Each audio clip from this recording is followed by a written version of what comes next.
How's it going, guys? Back with another video. I'm at the shop. The truck is inside.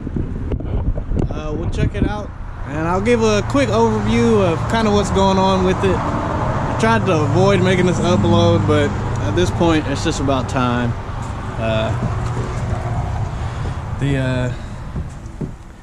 Things aren't going as planned. But anyway, shop car, twin turbo Coyote, 900 horses, dyno chute to go with it. Maybe I'll make a video of this one day. But anyway, we continue.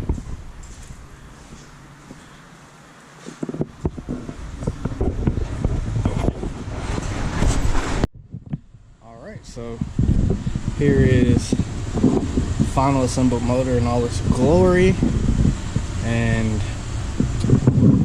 I'll give a quick explanation of what's going on here, but I'll put a dyno video and you'll hear a very strange noise.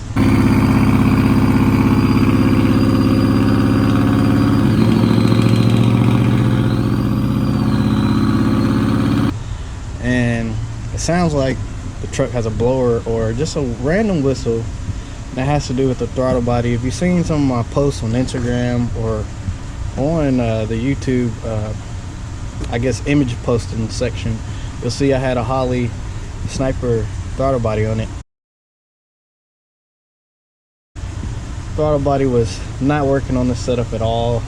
Tried to ask around, basically went back to the stock intake, or the stock throttle body with the Holley intake, and everything works better now.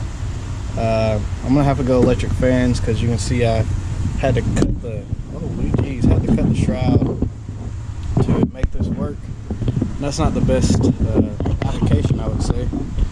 So we have that, and basically we were having an issue where the truck was running on 4 cylinders, 4, not 8, not 7, not 6, not 5, 4 cylinders. This whole entire bank was not firing at all, so that was causing some strange issues, and we couldn't figure it out for a while, or I couldn't figure it out for a while.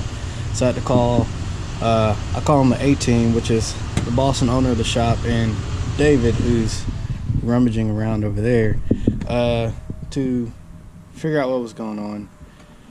The harness was hooked up wrong, making the coils not fire at the right time, and just causing raw fuel to be in the exhaust.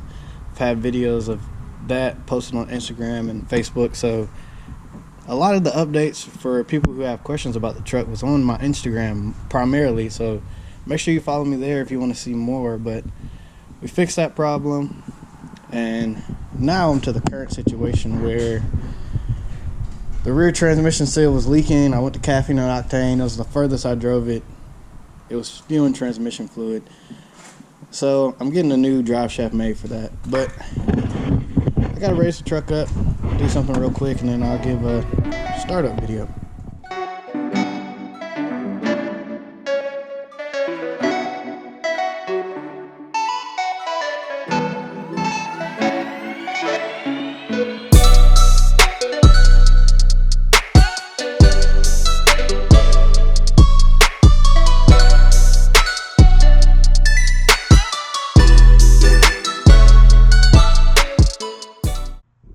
Alright, so I got the truck back down, and I'm gonna give you guys basically super cold start. Haven't started the truck since Friday. Today's Monday, so super cold start on the truck, and then I'll give you guys some idle, and then we'll talk about this a little bit and probably come back out and check it out. But let's go ahead and get that cold start.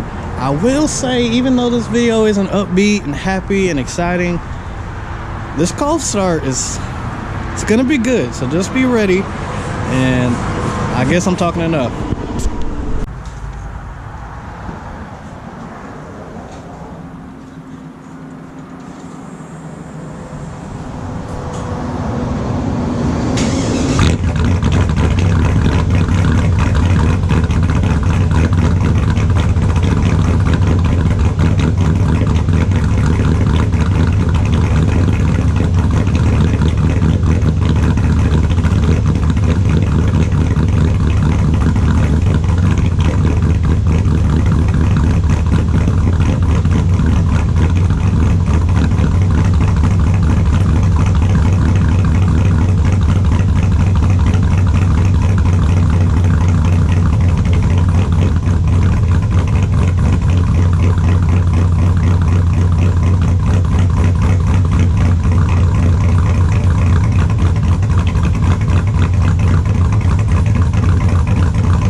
Tell me what you think about that.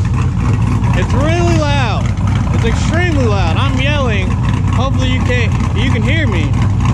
I had to check out a few things, as you saw, but I'll cut the truck off and we'll talk about it. But there it is.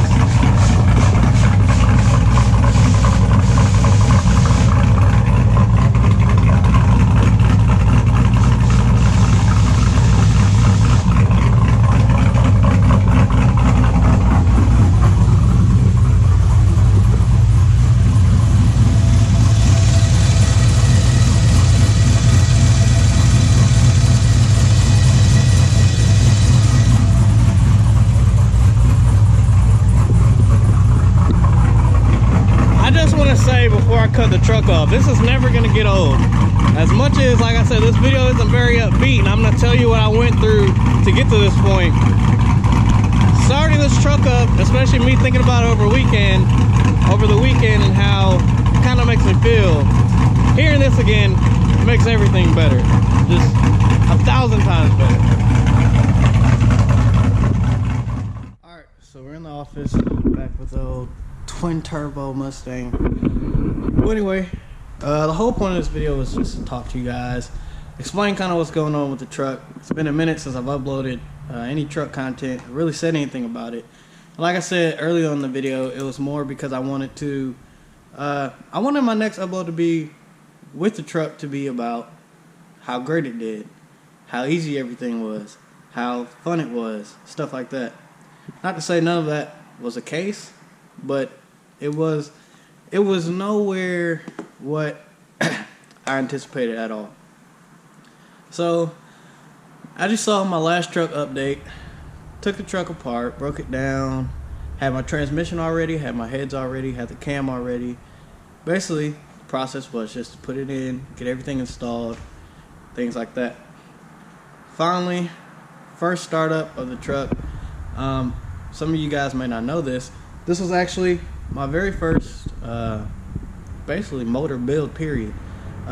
Wanted it to be on my own vehicle just for the sake of, I don't want to do it to someone's vehicle here and it'd be catastrophic. So at least, you know, test my skills as much as I can. I've done things with my dad, with my uncle, the video I made this past summer.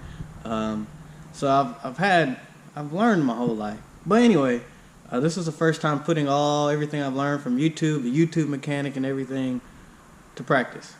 So first startup, told my boss, or I asked him to, hey, put the HP tuners in it. That way we could see everything that's going on with the truck, so there's no mysteries or anything like that. I just wanted to play it safe as much as possible. And him and other guy David, I wanted them to be there for the first start, because if they knew if there's going to be something wrong, they were going to see it before anyone else. So truck fired up. It was funny. I have a short clip of it. I'll throw it up.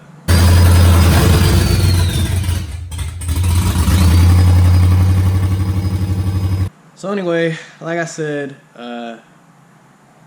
very funny, a lot of noises going on, you know, things breaking in, getting oil, sounds that you don't know what they are yet. So it's just a lot of chaos going on in that moment. So we really didn't see the issue we had. My boss always said from the beginning that he felt like it was something was running weird with it. So anyway, fast forward, I have to go get the exhaust made because I have the headers and they don't work with the section I had, and I have to have cats, so I have Corvette cats on it. I don't know if you saw one underneath it. I have the C7 Corvette high flow cats on it. I guess they're high flow. Anyway, they're better than what was on there anyway. So I had to get exhaust made, and we were trying to get it to the exhaust shop. It was just backfiring, and it wouldn't move under its own power, and we had put a tune in it for a similar setup of my truck, and my truck already had a cam.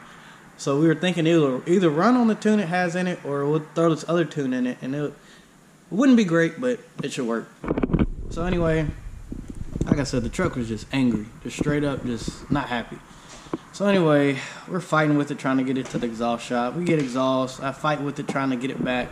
Stuff like that. So eventually, my laptop's freaking out. Anyway, so eventually we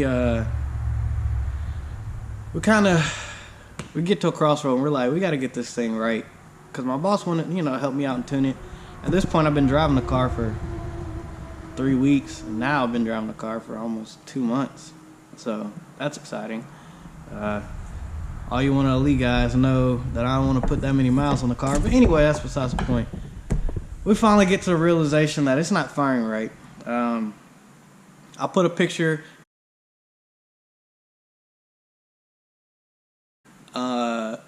I did compression test. It was getting compression. I did swapped harnesses the way I thought it would. We had to check the grounds on the back of the heads. Maybe I thought I had a bad ground, reading forums. Just all types of stuff. It was a couple of days of just trying to figure out what was going on in between working here and getting, business done. But anyway, finally got to the point where I just told them, I was like, I can't do it. Like I told you guys earlier, I got Brandon and David to help me. And eventually they figured out that if you guys know LS Motors, on the driver's side, purple wires to the front on the coil pack harness. Well, I thought the same thing for the passenger side, purple wire to the front. Didn't really see anything that said otherwise. Little did I know, purple wire goes to the back on the driver's side, on the passenger side. So basically, that side of the motor was firing in reverse order, so not the correct order, causing fuel to just sit in the cylinders. And that was causing our backfire. We did, heat tests, all the tests you should do. Finally realized not one cylinder on that side was firing. So I had the running joke of, I'm the only person in the world with a 4-cylinder LS. Those 4 cylinders on the driver's side were hitting they were hitting. But the 4 on the passenger side were not participating whatsoever. And we believe that maybe at one point it was running on 8 cylinders, and then maybe I swapped the harness or whatever the case may be. Anyways, we finally realized that. We swapped the harness, fires right up. In between doing that same morning, I came in the shop early because we thought maybe I did the timing wrong. And I knew when I was doing the timing that it was extremely important that I got those timing marks as close as possible to perfect. I literally spent 20 minutes just trying to line up 2 dots. I think I'd have them, they'd be like a little bit off, so I do it again. So I was telling them, like, I know the timing's right, but at this point, we were a week into trying to figure out what was going on. I was like, so at this point, I want to eliminate all options. I had to put a new water pump on the truck anyway, so to do the water pump on the LS Motors, covers the timing cover. I was right there at it. Just slap the bolts off the timing cover and just verify timing. It was that simple. And it literally was that simple. Like I said, I had to put a new water pump anyway because mine was leaking. So we did that. Timing was good. I got Brandon and David to check to make sure. And like I said, we went through the process of checking the coil pack harnesses. Once we figured that problem out, we flipped them, ran perfect. Luckily, we have 2 LS swaps we're doing, and the motors were already assembled. They're factory motors. Well, not factory, but they were still stock motors. So we had just put them in, and we referenced them and said, we looked at them, and then that's when we realized purple was to the back on the passenger side. So did that. Truck runs fine now. That was basically the whole process we were going through with the truck. I can show you guys the dyno sheet real quick. Alright, so let's hope you guys can see this. It made 316 but 415 foot-pounds of torque. This was on the old cam, which is 295 and 301. And I know that's just funky down there. But anyway, I know the power increase isn't that much, and it kind of not really upset me. But you can see the torque is, it kind of go up the same. Well, no, the torque is a lot. Power's basically nothing.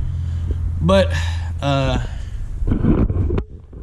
quick explanation on that, and then we'll kind of get into some of the things that I have going on right now mechanically with the truck. This is my cam card. It's a Texas Speed 224 cam. They're 224 cam, but it's custom ground with a 110 LSA, which is what I wanted. I wanted that idle, and I already had pack racing valve springs and everything like that. So I just needed rods and the cam from them. So that's a cam 224 truck cam. Thanks to my buddy Gary at Texas Speed, he helped me set that one up. As you can see, power gains aren't that impressive, and honestly, it feels slower. But the reason for that is, as you guys saw, I have a 4L80 in that truck. 4L80 is a big transmission. It's a work truck transmission. I need that transmission for future endeavors, I should say, to hold the power. A 4L60, when we took it out, I realized that the clutches were burning up in that 4L60, so that one would have had to have been rebuilt anyway.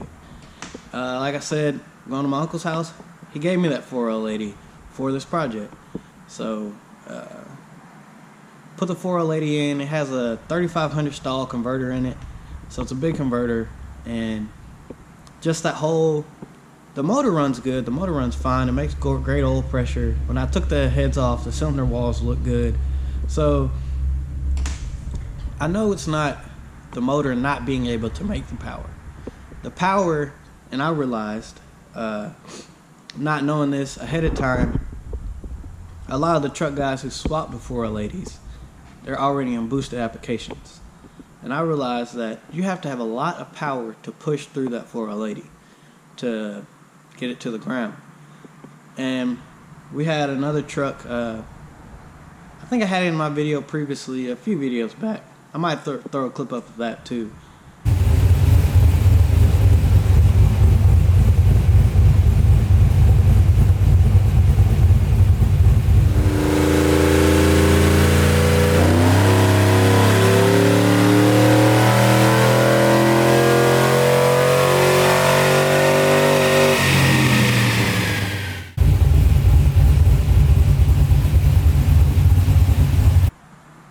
We had him in the shop. His truck made 345. He has a Brian Tooley Stage 3 truck cam, but his 4L80 blew up when he picked it up. That was because that truck made good power. And then we rebuilt it. We got it rebuilt the same place I took mine, and it's been driving good since. And I could have done the same thing. I could have just rebuilt my 4L60. Made all the power in the world, because I have those heads as well, 2.5 ported heads. Could have made all the power in the world, and everything would have been fine. But like I said, I want to be prepared to the future, and I want that truck to be reliable as is for now. Getting some work done out there. But anyway, that being said, need a lot of power to push through that 4L80. That's going to be my current problem right now. As you can see, the power numbers aren't phenomenal. It drives way different, but and also another issue I had that kind of discouraged me from actually making videos in the first place was this bad boy, this Holley Sniper EFI intake. This isn't to drag this intake at all or talk about it bad, but just didn't work for me. Like I said, that whistling noise you heard was from this intake. We tried to do what we could to make it work. It just ended up not working for me, and it is what it is. I also realized a lot of the guys that I talk to and communicate with their Pro Charge turbo trucks, a lot of them either use the Corvette throttle bodies, which is 91 millimeters, 89 millimeters, something like that, because that was a 92. Or I've seen a lot of LS1 guys use just the LS1 throttle body, which is the same one that comes in the truck. So that made me realize that those guys, if they don't feel like you need that big throttle body, maybe I don't either. Now, I do see people with Holley EFI, the same exact throttle body, and they work fine. If I do change throttle body, so I'll either try a fast throttle body. Nick Williams throttle bodies are a lot, and I don't think they have a cable one. My truck is cable throttle body, so that's kind of my issue right now. But anyway, besides all that, those are the issues I was having with the truck. Like I said, the motor runs good, it sounds good. I just talk and let you guys check this out too. But it sounds good. It runs good. The guy from the drive shaft shop, as soon as I cut the truck off just a minute ago, he called and said he might be able to have the drive shaft done today. If I can get the truck back, I can make a full overview of the video and kind of talk about it. I got some things I want to do to it with you guys on some coming YouTube videos, and I was kind of holding off for that too. Well, anyway, I've talked enough. The one of these outside, been a daily driver, been a parts car, so can't be mad about it. But there it is, truck update, finally made one. I gotta get back to work, and subscribe if you want to see more content. I'm sorry I talked so much in this video, but I had to break it down to you guys. I gotta keep it real. Like I said, truck's gonna be back today or tomorrow for sure, and I had to check something while I was letting you guys hear it idle, and it checked out good. So we'll be back in the game once the truck gets back. I appreciate you guys. Like I said, follow me on Instagram. I made a lot of updates about this truck on Instagram while it was going on. I was kind of holding things back on there too, but if you guys want to stay in the loop, that's the best way to do it. Maybe when I'll get one of these bad boys on that truck. Just one. I found the twin turbo kit. Motion Raceworks, I believe. Well, anyway, it's way down the road. Take a break and enjoy this thing while I have it. So I appreciate you guys for watching. Subscribe. Everybody have a good day.